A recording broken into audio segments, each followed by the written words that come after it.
రేవంత్ రెడ్డి గారు, మేము కొండారెడ్డిపల్లెలో రుణమాఫీ ఎంతమందికి జరిగింది, ఎంతమందికి జరగలేదు అని చూపించేందుకు, అక్కడ ఏం జరుగుతుంది అనేది చూపించేందుకు మాత్రమే పోయినాం. మేము నిజంగా రుణమాఫీ జరిగితే జరిగినోళ్ళు జరిగిందని చెప్తారు, జరగనోళ్ళు జరగలేదని చెప్తారు.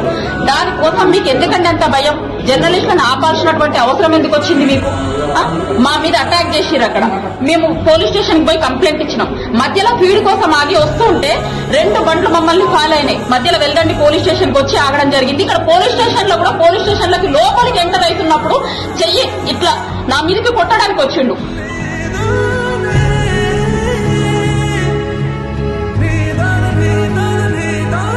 మేము మిమ్మల్ని ఒక్కటే అడుగుతున్నాం, రేవంత్ రెడ్డి గారు, నా బిడ్డకి పెళ్లి టైంకి నన్ను లోపల పెట్టిర్రు, పోలీస్ స్టేషన్ వేసిర్రు, జైలు వేసిర్రు అన్నారు కదా.